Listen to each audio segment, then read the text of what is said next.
Précédemment dans Francis Mini. C'est quand je dois peindre. Les Luna Wolf, c'est pas comme s'ils allaient changer de couleur du jour au lendemain. T'as bien dormi? Non, j'ai passé toute la nuit sur les Lunar Wolves. Au tout début, en fait, les Luna Wolves, ça devient les Sanophorus. On s'en fout qu'ils changent de nom. C'est quoi le problème? Oui, non, mais oui, au-delà du changement de nom, ils changent un tout petit peu de couleur.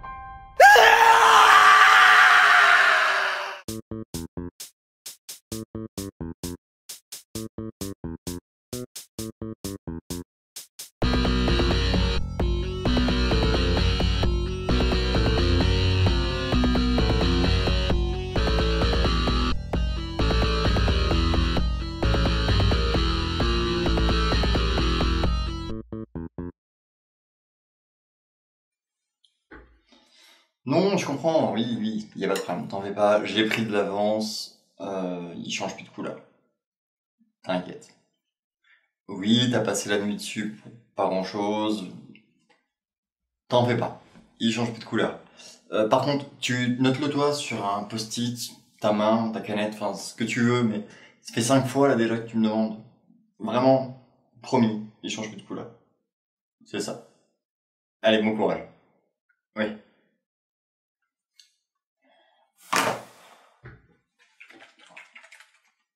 Et les castors, bienvenue dans cette nouvelle vidéo liée au podcast des Chroniques de l'Hérésie par Drop Podcast. Ici, nous allons peindre un Sons of Horus, c'est-à-dire les Luna Wolves après qu'ils aient changé de nom et de couleur, ces connards. Alors pour commencer, j'ai sous-couché en blanc, puis j'ai mis une couche de base de Cabalite Green. Attention, si tu l'appliques au pinceau, comme je l'avais fait ici au début, dilue très fortement. Elle est super épaisse et bouge facilement les détails. Et quand elle est super diluée, il faut plein de couches avant de plus voir la sous-couche blanche. J'aurais peut-être dû commencer par une sous-couche noire en fait. Bon, pour finir sur la seconde figurine, j'y suis arrivé. Donc, nickel. Là-dessus, on va passer une ligne de Nuln Oil à la base de toutes les arêtes de la figurine, histoire de faire un petit ombrage basique. Ça coûte pas cher et ça va vite.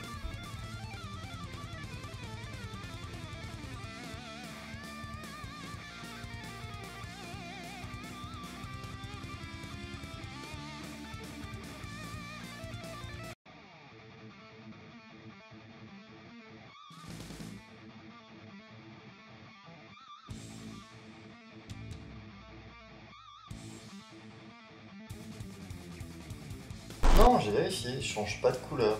Puis on va faire du edge highlighting comme disent les Anglish. Donc on va utiliser une couleur nettement plus claire, ici du Lorraine Forest, pour surligner le haut des arêtes pour donner une impression de lumière qui accroche les dites arêtes. C'est aussi rapide, efficace et bon marché. Non mais il change pas de couleur, c'est tout.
Après ça, je me suis un peu amusé à faire un rien plus que d'habitude pour la lumière. J'ai posé un petit rond de Lorraine Forest pure sur l'épaulière, là où la lumière se reflèterait si elle tombait en diagonale sur notre Mérine. Cette étape est bien sûr dispensable si tu veux faire de la peinture rapide. Hein. Promis, il change plus de couleur. Oui.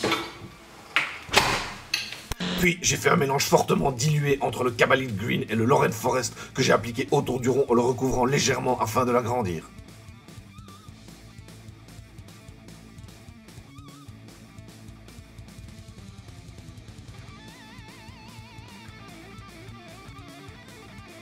Non, il change plus de couleur, promis, promis. Écoute, là je suis un peu occupé. Ensuite, j'ai pris un peu du dégradé de base à part et j'ai remis une goutte de Cabalid Green pour repasser sur le pourtour de notre grand rond et fondre encore plus la couleur. Et un peu du dégradé de base avec une goutte en plus de Lorraine Forest à poser sur le pourtour du rond central de Lorraine Forest pur. Avec ça, on a un beau reflet circulaire sur l'épaulière de notre ami. Tu peux bien sûr continuer à dégrader de cette manière autant de fois que tu le veux, parce qu'au plus que tu fais d'étapes, au plus que le fondu sera subtil. Mais avec 4 étapes comme ça, on a déjà un résultat super sympa et ça prend pas trop de temps.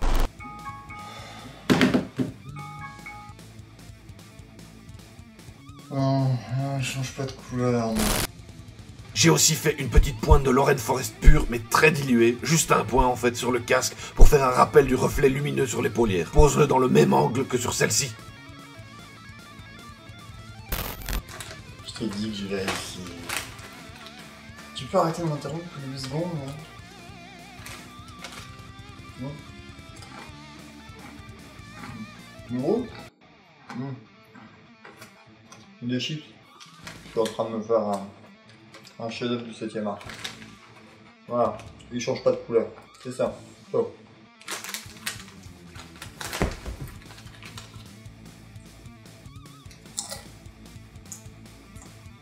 Après, on passe au métal. Tu vas nous peindre les parties métalliques de son arme en lead belcher, ainsi que les sphères du système d'échappement sur son sac à dos et les tuyaux de son casque et de son sac à dos.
Quand c'est fait, tu passes du null oil dessus.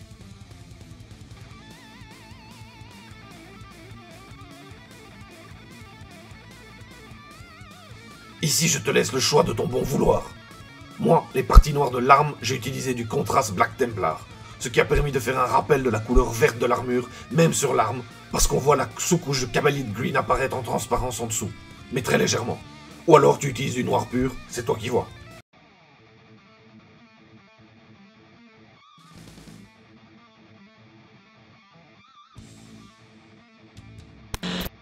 Je l'ai sous les yeux, il change pas de couleur, putain. Pour l'épaulière par contre, moi j'ai utilisé du noir pur.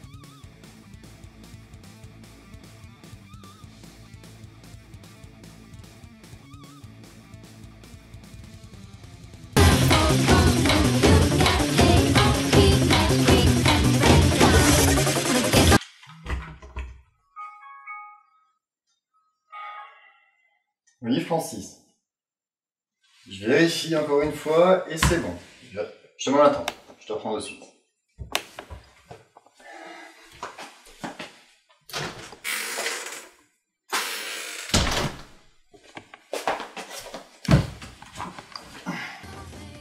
1.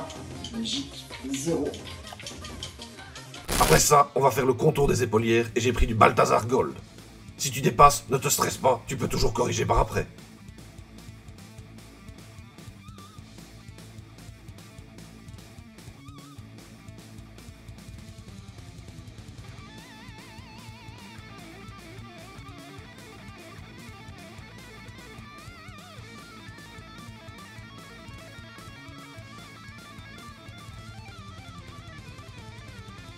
Et j'ai utilisé la même couleur pour les petites sphères sur la jambière de son armure. J'ai passé sur toutes les parties dorées un petit shader de Agrax Earthshade. Il ne reste plus qu'à faire les yeux. Pour ça, j'ai mis un fond blanc sur lequel j'ai passé une couche de Seraphim Sepia. Ça donne vraiment pas mal. Et voilà, je suis vraiment content du résultat. Ça m'a fait du bien de quitter un peu le quick and dirty, et j'adore la manière dont le vert, le doré, le métal sombre et le noir se marient. Et comme tu peux le voir, je me suis légèrement fait chier pour le socle. C'était pas nécessaire, mais j'avais envie, et ça m'a permis de m'entraîner pour un tuto socle de type océanique à venir. Allez, à bientôt les castars. Bisous bisous. Ouais, d'accord, les Sons of Horus ne changeront plus de couleur. D'accord, d'accord. Qu'est-ce que tu veux dire par Black Legend?